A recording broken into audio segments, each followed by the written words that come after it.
नमस्कार दोस्तों, कहानियों की श्रृंखला में आज सुनेंगे मालती जोशी जी की कहानी स्मृति कल्प।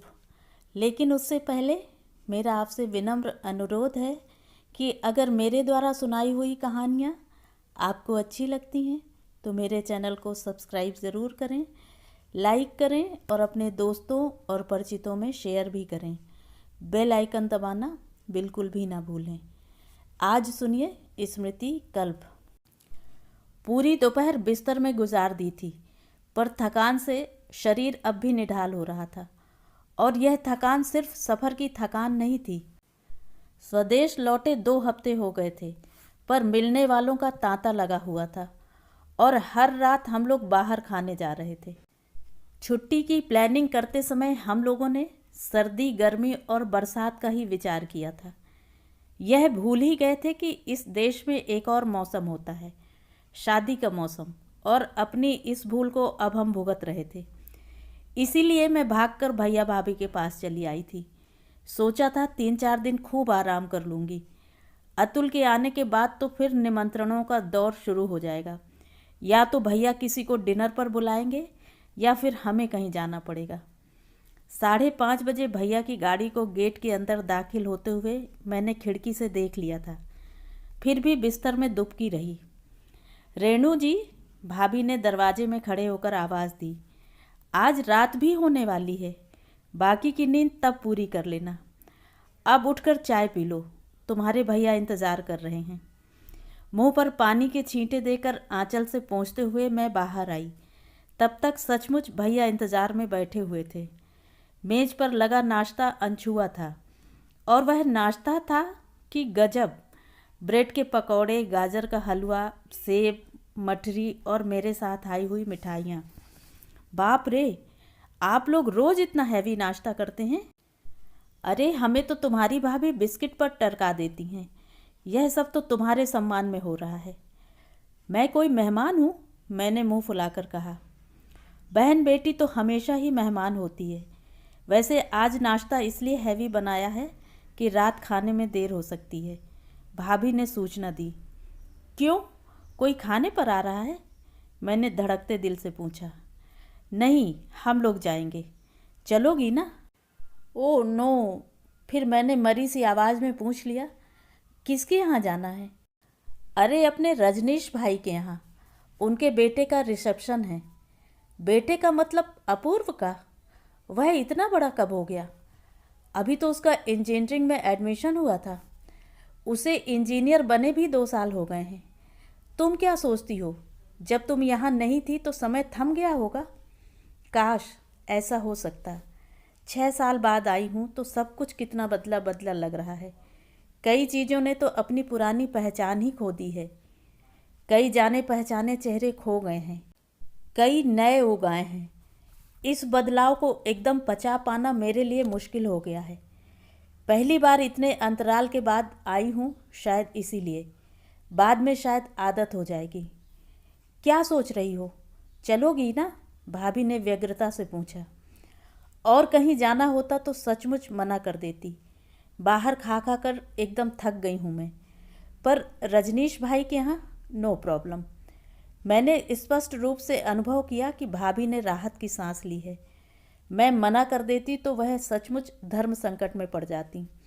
उन्हें मजबूरन मेरे लिए खाना बनाना पड़ता, और 4 दिन पाहुन आई बहन बेटी को कोई खिचड़ी तो नहीं परोसी जाती, पूरा सरंजाम करना पड़ता। फिर रजनीश भाई के यहाँ जाने में मुझे सचमुच कोई आपत्ति नहीं थी। उस परिवार से पुराने संबंध थे। रजनीश भाई भैया के घनिष्ठ मित्रों में से थे। उनकी छोटी बहन आभा और मैं हाई स्कूल से एमएससी तक साथ पढ़े थे। बड़ी वाली शोभा दीदी से भी मेरी खूब पटती थी। वह आभा की तरह मुझे भी लाड़ किया करती थी। और मनीष भाई, इस नाम के याद आते ही मन में एक टीस सी उठी, जैसे कोई पुराना जख्म छू गया हो। आभा के घर में उन्हें पहली बार देखा था और तब से ही वह मन पर छा गए थे। वह उम्र ऐसी ही होती है जब बराबर वाले लड़के बचकाने लगते हैं। बड़ों के प्रति एक अबोध आकर्षण होता है, और मनीष भाई तो पुरुष सौंदर्य के प्रतीक थे। मनीष भाई ने उस तरह से मेरा कभी नोटिस नहीं लिया। 9वीं कक्षा में पढ़ने वाली सिलबिल सी लड़की थी मैं, वह क्यों मुझे तवज्जो देते। बस आभा की तरह कभी मेरी चोटी खींच देते या पीठ पर धौल जमा देते। मैं उतने से स्पर्श से धन्य हो जाती थी। अब सोचती हूँ तो अपने बचकानेपन पर हंसी आती है, पर उस समय तो मेरे लिए यही सबसे बड़ा सच था। बच्ची ही तो थी। जिस समय उनकी शादी हुई मैं फर्स्ट ईयर में थी। खबर सुनते ही जैसे मेरे सपनों के संसार में भूचाल आ गया था। मैं एकदम गुमसुम हो गई थी। घंटों खिड़की के पास बैठी सड़क को निहारा करती। मेरा रूठना मचलना, गाना गुनगुनाना सब बंद हो गया था। भैया तो एकदम चिंतित हो उठे थे, पर माँ ने समझा दिया, अरे कुछ नहीं हुआ है, इस उम्र में लड़कियाँ इसी तरह बेवजह उदास हो जाया करती हैं। बस समझ लो कि अपनी गुड़िया अब सयानी हो रही है। मनीष भाई का रिश्ता बहुत बड़े घर में तय हुआ था। आभा से उनकी अमीरी के किस्से सुन सुनकर मेरे कान पक गए थे। उसे तो यही खुशी थी कि अब बड़ी भाभी की नाक थोड़ी नीची हो जाएगी। अपने आगे किसी को कुछ गिनती ही नहीं है। आभा तो नई भाभी के रूप लावण्य पर भी मुग्ध थी, पर मुझे उसकी बातों पर विश्वास नहीं था।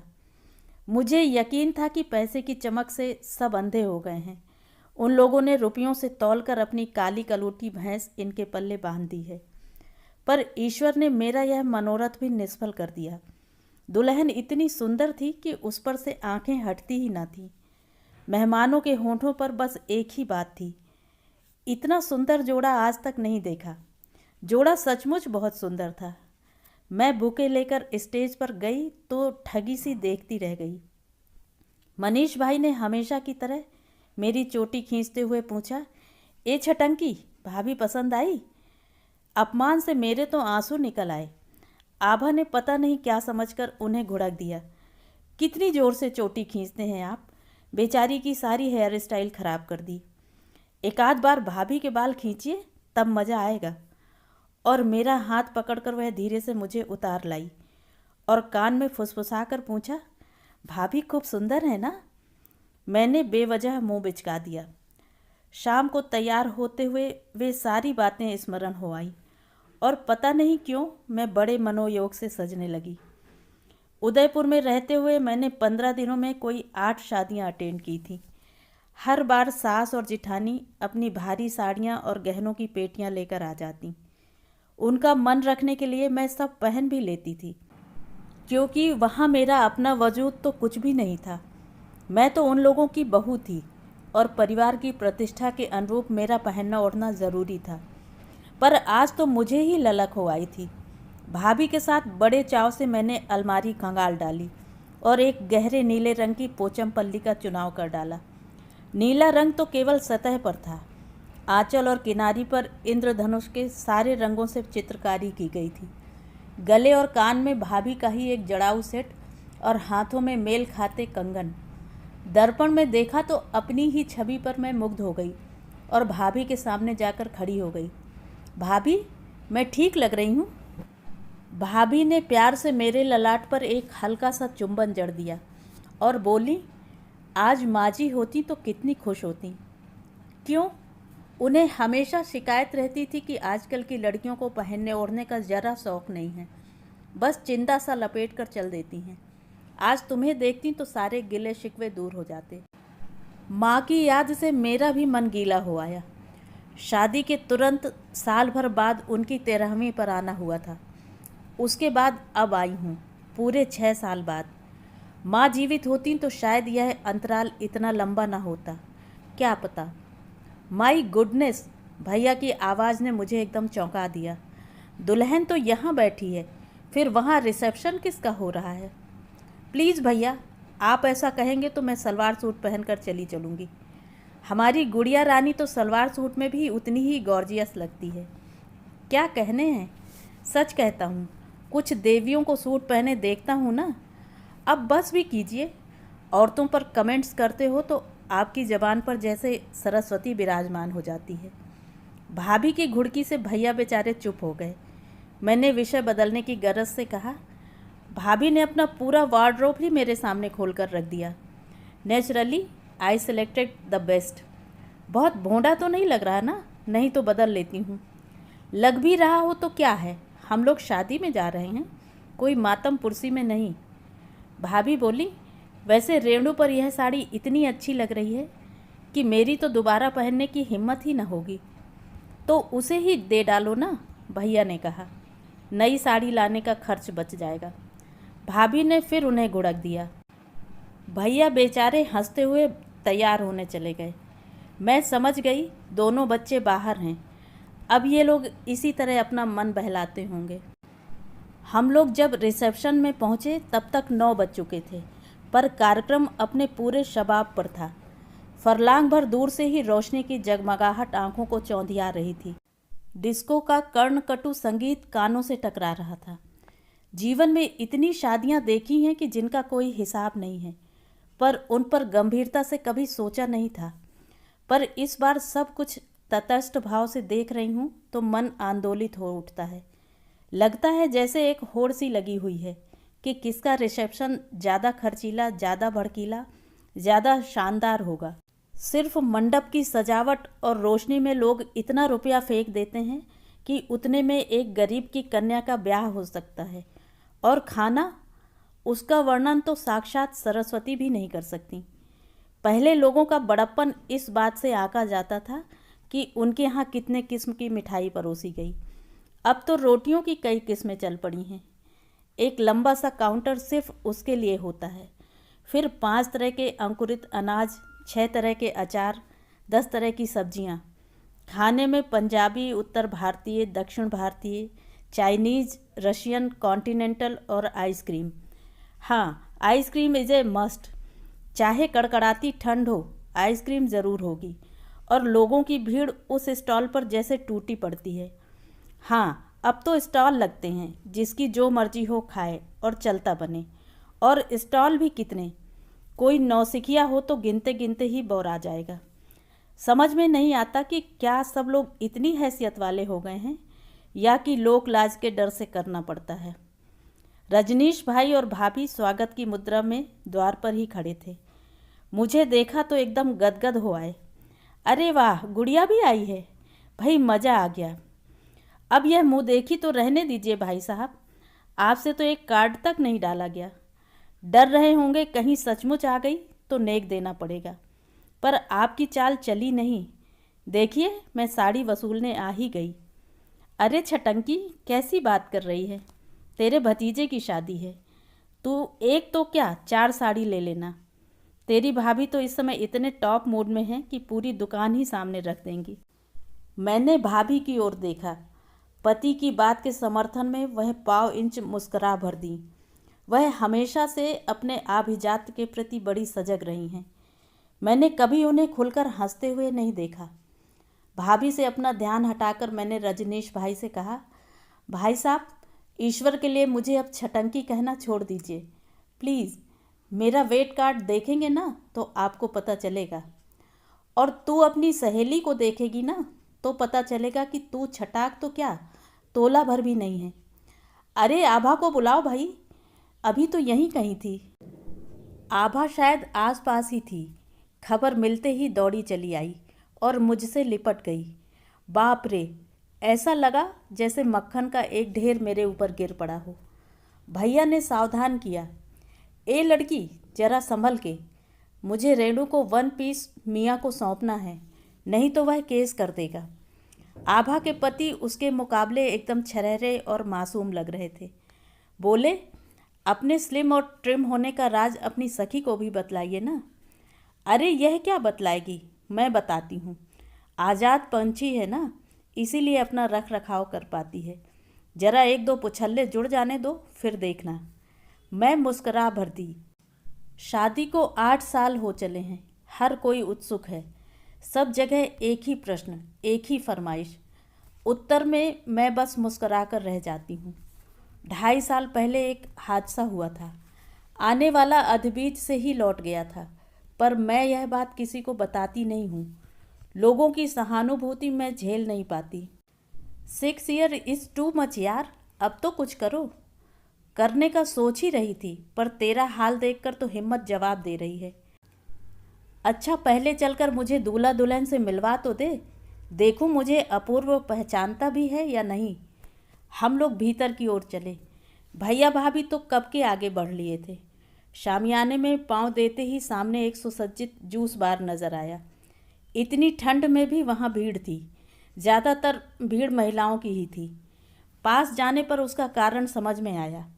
काउंटर पर जोधपुरी सूट में खुद मनीष भाई खड़े थे और मुस्कुराकर अतिथियों की अभ्यर्थना कर रहे थे। उनके अगल बगल कामदार सूट पहने दो सुदर्शनाएं थीं जो मेहमानों के लिए गिलास भर रही थीं। बड़ा ही खुशनुमा माहौल था। मनीष भाई, देखिए तो मेरे साथ कौन है, आभा ने कहा। अपने प्रशंसकों से पल भर के लिए विरत होकर उन्होंने मुझे देखा और ठगे से देखते ही रह गए।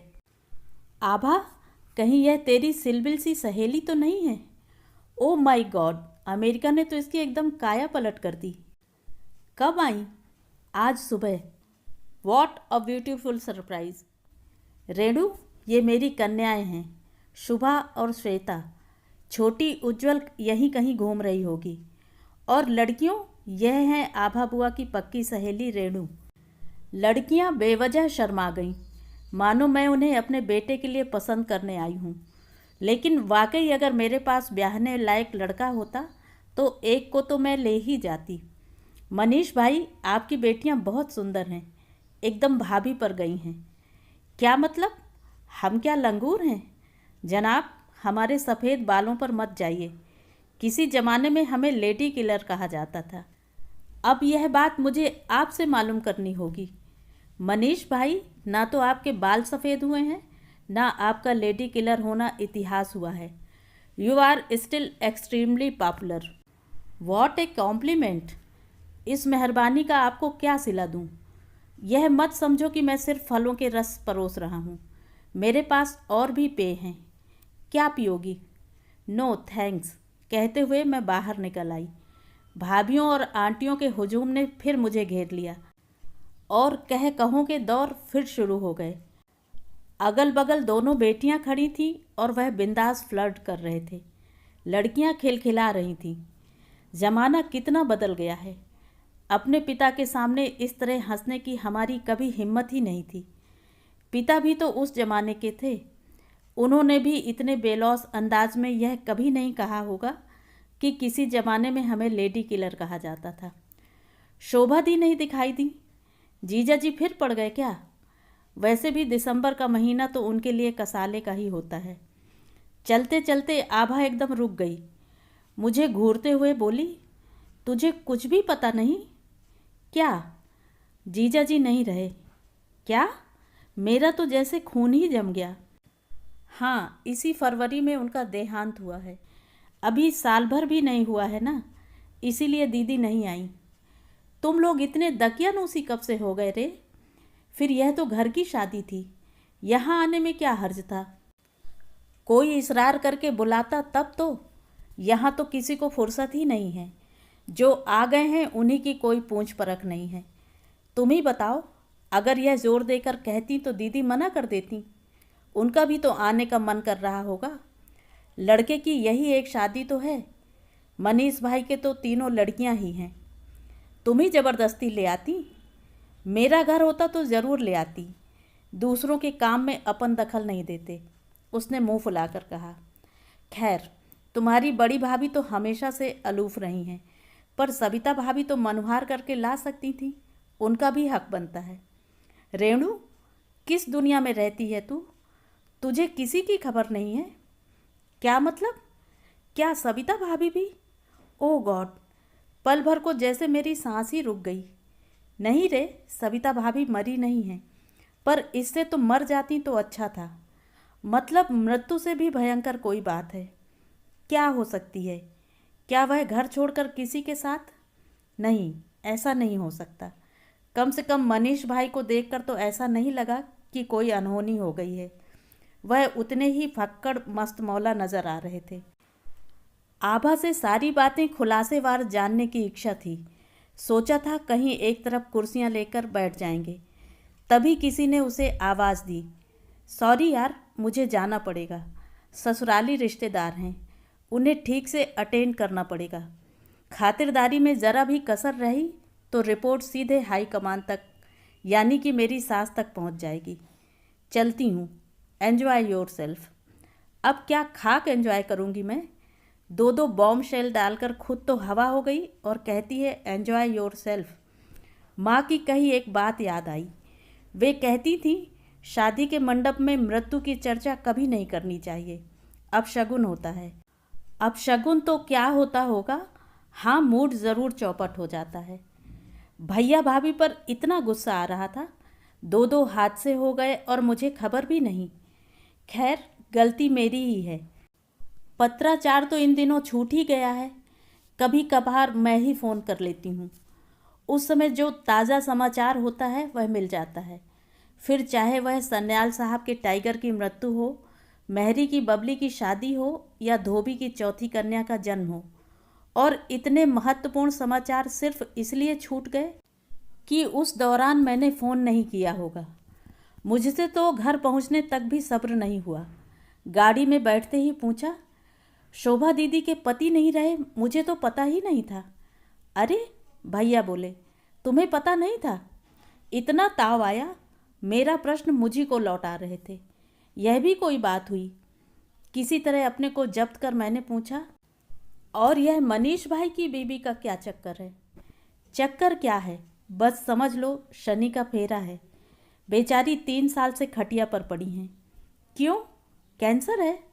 नहीं रे, भाभी ने बताया, बहुत भयानक एक्सीडेंट हुआ था। मनीष की भी 2 पसलियां चटक गई थीं। कुहनी में फ्रैक्चर हो गया था, घुटने पर चोट आई थी। पर सविता की हालत तो यह समझ लो कि मर ही गई थी। मर ही जाती तो अच्छा था। भैया ने आभा की बात दोहराई। पूरे 2 महीने कोमा में पड़ी रही, अब होश में भी है तो किस काम की। न किसी को जानती है न पहचानती है, बस बिटर बिटर ताकती रहती है। न भूख प्यास का होश है न किसी और चीज़ का। सारा शरीर लुंज पुंज हो गया है। दरअसल उसे सिर में चोट लगी है, भैया ने खुलासा किया। मेडिकल टर्मिनोलॉजी तो मैं नहीं जानता, पर जो तंत्रिकाएं अपने सारे कार्यकलापों को संचालित करती हैं वही डैमेज हो गई हैं, बियॉन्ड रिपेयर। तो अब क्या? जितने दिन उसके लिखे होंगे जिएगी। 3 साल तो हो ही गए हैं, और 3 साल या 3 महीने या 3 दिन क्या कह सकते हैं। बेचारी, बेचारा मनीष कहो, भाभी बोली। उसकी बेचारे की तो ज़िंदगी ही तबाह हो गई है। अब ये सब लोग शादी में आ गए हैं तो उनके पास कौन होगा? उसकी माँ है ना, एक आया भी रखी हुई है। चलो अच्छा है, घर में नानी के होने से लड़कियों को कुछ सहारा तो है। लड़कियां कौन सी घर पर हैं? बड़ी तो दोनों हॉस्टल में हैं, छोटी भी घर में बोर हो जाती है। कभी रजनीश भाई के यहाँ तो कभी शोभा के यहाँ चली जाती है। सविता की माँ बेचारी बहुत दुखी हैं। एक दिन बाजार में मिली थी तो रो रही थी। क्यों? उनके लिए तो उम्र कैद ही हो गई है, पता नहीं कितने दिन रहना है।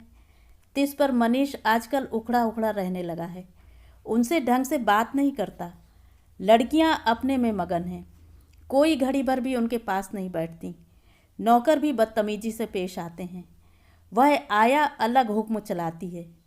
कह रही थी बेटी के लिए सारी जिल्लतें सह रही हूँ, नहीं तो कब की घर चली जाती। वे लोग तो इतने अमीर हैं ना, फिर यहाँ क्यों पड़ी हुई हैं?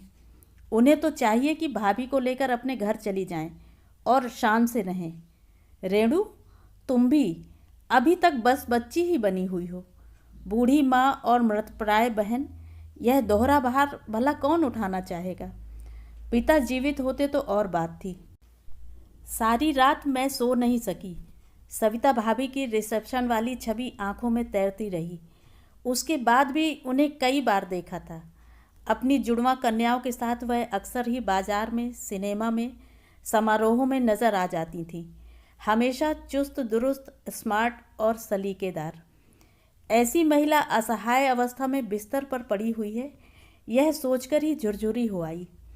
और शोभा दीदी, उन बेचारी का तो सारा जीवन पति की तीमारदारी करते ही कटा है। अपार संपत्ति और इकलौता लड़का। लड़की ब्याहते समय माँ बाप ने बस इतना ही देखा यह तो बाद में पता चला कि लड़का रोग की पुड़िया है। स्नोफीलिया, ब्रोंकाइटिस, सर्वाइकल स्पॉन्डिलाइटिस जैसे शब्द तो मैंने उनके ही संदर्भ में पहली बार सुने थे। पर वाह रे शोभा दीदी, भाग्य के लेख को उन्होंने चुपचाप स्वीकार कर लिया। माथे पर एक शिकन तक न आने दी। इंग्लिश में एमए थी, संगीत विशारद थी, बैडमिंटन की चैंपियन थी, पर अपनी सारी उपलब्धियों को उन्होंने ठंडे बस्ते में डाल दिया और केवल पति की नर्स होकर रह गईं।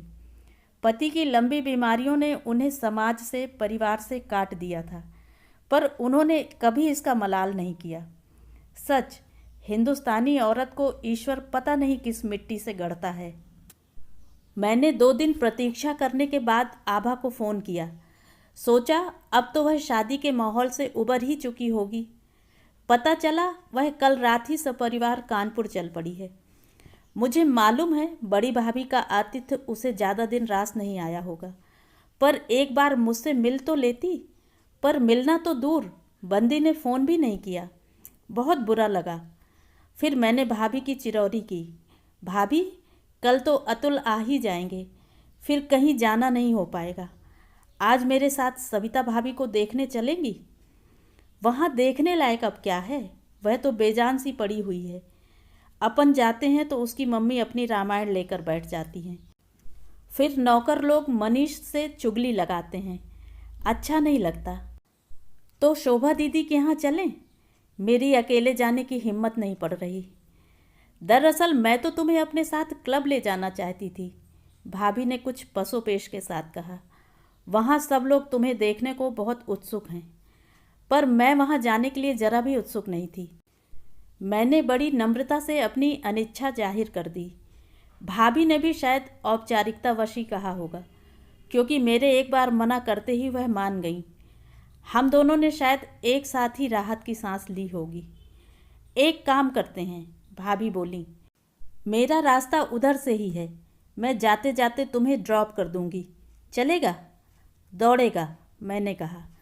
अकेले जाने की सचमुच हिम्मत नहीं पड़ रही थी, पर भाभी इतनी सजी धजी थी और इतना महक रही थी कि मैंने उनसे उतरने का आग्रह नहीं किया। इस घर में कई बार आ चुकी हूँ, पर अकेले आने का यह पहला अवसर था, और अवसर भी कैसा। मुझे आभा पर नए सिरे से गुस्सा आने लगा। धड़कते दिल से मैंने बटन दबाया। दरवाज़ा उन्होंने ही खोला। वही सौम्य शांत मुद्रा। बड़े सहज भाव से पूछा, अकेले आई है? भाभी छोड़ गई हैं, उन्हें कहीं और जाना था। मैंने जानबूझकर क्लब का नाम नहीं लिया। हाथ पकड़कर वह मुझे सोफे तक ले आई, फिर इत्मीनान से बैठते हुए कहा, अपूर्व ने बताया था कि तुम आई हुई हो। अपूर्व आपको कहाँ मिला? बहू को लेकर आया था ना, कह रहा था रिसेप्शन में तुम आई थी। अपूर्व की बहू सुंदर है ना? बहुत, मैंने कहा, और बातों का क्रम चल पड़ा। दुनिया जहान की बातें, सब कुछ कितना सहज स्वाभाविक था, और यहाँ आते हुए मैं कितना डर रही थी। क्या बोलूँगी, कैसे बोलूँगी? अगर वह रोने बैठ गई तो कैसे सांत्वना दूंगी? रास्ते भर रिहर्सल करती चली आ रही थी, पर उस नाटक की ज़रूरत ही नहीं पड़ी। मैंने मन ही मन शोभा दीदी को बहुत धन्यवाद दे डाले। बात करते करते अचानक उनकी घड़ी पर नज़र गई। 4 बज रहे हैं, चल चाय पीते हैं। माँ कहती थी कि कहीं मातमपुरसी पर जाते हैं तो चाय नहीं पीते, पर यहाँ तो ऐसा कोई माहौल ही नहीं था। वह उठी तो मैंने कहा, मैं आ जाऊँ? चप्पल उतार कर आना पड़ेगा। शोभा दी का किचन हमेशा की तरह जगरमगर कर रहा था। हर चीज़ साफ सुथरी करीने से लगी हुई। कतार के कतार चमचम करते स्टील के डिब्बे, अचार की बरनियाँ, उन पर लगे झालरदार कपड़े, पर्ल पेट के डिब्बों में नाश्ते की चीज़ें, झकाझक धुली क्रॉकरी, पिरामिड की शक्ल में गिलास, कटोरियाँ, पतीलियाँ, मसाले के डिब्बे, घी तेल की बरनियाँ, हर चीज़ बड़े कायदे से, सलीके से अपनी जगह पर थी। दीदी, माँ और भाभी हमेशा आपके किचन की खूब तारीफ़ करती थी। मुझे तो हैरत है आप यह सब कैसे मैनेज करती हैं। मेरा मतलब है अब भी आप इतनी मेहनत करती हैं। अब भी से तुम्हारा क्या मतलब है भाई? क्या मैं 60 साल की बूढ़ी हो गई हूँ? नहीं, मेरा मतलब था कि तुम्हारा मतलब समझ रही हूँ मैं, पर लाडो मेरी, ये सारे काम हमेशा मैं ही करती आ रही हूँ। कोई मेरा हाथ बटाने वाला नहीं था। फिर भी मुझे, मेरा मतलब है, तुम्हारा यह मतलब भी मैं समझ रही हूँ। तुम्हें हैरत है कि अब भी मुझ में इतना उत्साह क्यों है। तो रेणु जी, यह तो मेरे व्यक्तित्व का हिस्सा है, मेरे खून में है। पता नहीं क्या सोचकर उन्होंने गैस बंद की और हाथ पकड़कर मुझे बेडरूम में ले गईं। मैं चकित होकर देखती ही रह गई। उस परिदृश्य में जरा भी बदलाव नहीं आया। बड़े से डबल बेड पर कढ़ा हुआ पलंग पोश बिछा था। उससे मेल खाते 4 तकिए थे। पलंग के दोनों ओर पांव पोश थे। बाथरूम के पास वाले पांव पोश पर बड़े आकार के स्लीपर्स। दीदी की ड्रेसिंग टेबल पूर्ववत सजी हुई। खिड़की के पास लगे वॉश बेसिन पर शेविंग का सामान धुला पुछा। पश्चिम वाली बालकनी पर 2 बेंत की कुर्सियां आमने सामने लगी हुई। दक्षिण वाली बालकनी में एक झूला, जिसकी पीतल की कड़ियां ऐसे दिप दिप कर रही थीं मानो कल ही ब्रासो किया हो। उस बालकनी से मैंने हॉल का नज़ारा किया। सब कुछ धुला पुछा झकझक करता। मेज पोस्ट, पर्दे, कुशन कवर, फर्श से लेकर डाइनिंग टेबल तक दर्पण की तरह दमकता हुआ। किताबें करीने से लगी हुई। आप क्या रोज यह अदला बदली झाड़ पोंछ करती रहती हैं? मैंने मुग्ध होकर पूछा। नहीं रे, वे मैले ही नहीं होते। मैं ही देख देख कर बोर हो जाती हूँ तो बारी बारी से एक एक कमरा ठीक करती रहती हूँ। कहीं भी कुछ बेतरतीब नहीं होता, फिर भी मैं तरतीब देती रहती हूँ। यही तो मेरा पास टाइम है, यही तो मेरा नशा है। जिस दिन यह नशा काम नहीं रहेगा ना, उनकी एक बड़ी सी फ़ोटो लगाकर छुट्टी कर लूँगी। पहली बार मुझे ध्यान आया कि बेडरूम में मेटल पीस पर रखी शादी की फ़ोटो को छोड़कर घर में जीजा जी की कोई फ़ोटो नहीं है, और मैं डर रही थी कि घर में पाँव देते ही बड़ा सा फ़ोटो नज़र आएगा। उस पर मोटा सा हार होगा, नीचे अगरबत्तियाँ। दीदी, आपने यह अच्छा किया कि कोई फ़ोटो नहीं लगाया, इसलिए यह एहसास ही नहीं होता कि कोई यहाँ से सदा के लिए चला गया है। लगता है बस बाजार तक गए हैं, अभी आते होंगे। दीदी फीका सा मुस्कुरा दी, जैसे कह रही हूँ, पगली, यह सारा सरंजाम मैं इसीलिए तो कर रही हूँ। चाय पीते हुए उन्होंने अचानक पूछ लिया, तेरी वह चचेरी ननंद थी ना, अनब्याही, अब क्या कर रही है? उनकी तो पिछले साल शादी हो गई, रिटायर्ड मेजर हैं, जयपुर फुट लगा हुआ है, पर बाकी एकदम चुस्त दुरुस्त हैं। हनीमून पर दोनों यूरोप और अमेरिका के दौरे पर गए थे, तभी हमारे पास भी आए थे। और वह डाइवोर्स किसका चल रहा था? मेरी छोटी बुआ सास का। वह केस करना चाह रही थी, पर जेठ जी ने समझा बुझाकर वापस भेज दिया। उन्हीं की हम उम्र हैं, वह ननंद ही लगती हैं, इसीलिए भाई साहब की सुन भी लेती हैं। वह बोले कि मेरी भी लड़कियां बड़ी हो रही हैं, अब मैं उनकी चिंता करूं या फिर से तुम्हारे लिए लड़का खोजता फिरूं? छोटे मोटे झगड़े तो होते ही रहते हैं, उनके लिए क्या कोई घर छोड़ देता है? अरे, तेरे भैया की एक साली थी ना, जिसके पैर में डिफेक्ट था, क्या अब तक कुंवारी है? कौन? कनक दीदी। भाभी बता रही थी कि उन्होंने एक लखपति के मंदबुद्धि बालक से ब्याह कर लिया, अब ऐश कर रही हैं। पर दीदी, आज आपको इन सब की याद कैसे आ रही है? अपनी गरज से सब याद आ जाता है। कैसी गरज? मनीष भाई के लिए रे। छोटी बहन होकर अब मुझे ही उनके लिए कुछ करना पड़ेगा। बड़ी भाभी को तो तुम जानती ही हो, लेकिन अभी तो सविता भाभी। मेरा मतलब है, यह सब करने का समय तो आने दो। ऐसी क्या जल्दी है? सो तो है, पता नहीं बेचारी कितना कष्ट लिखाकर लाई है, खुद भी भोग रही है, साथ में घर वालों को भी भुगतना पड़ रहा है। अच्छा सुन, मैंने कहीं पढ़ा था कि मानसिक विकलांगता का सर्टिफिकेट हो तो दूसरी शादी की परमिशन मिल जाती है। क्या यह सच है? पता नहीं दीदी, रजनीश भाई कह रहे थे वह वकील से बात करेंगे। मानसिक तो क्या, ये तो सभी तरह से विकलांग है, कुछ ना कुछ रास्ता तो निकालना ही पड़ेगा। ऐसा कब तक चलेगा? लेकिन दीदी, ऐसा कोई भी कदम उठाने से पहले आपको लड़कियों के बारे में सोचना होगा।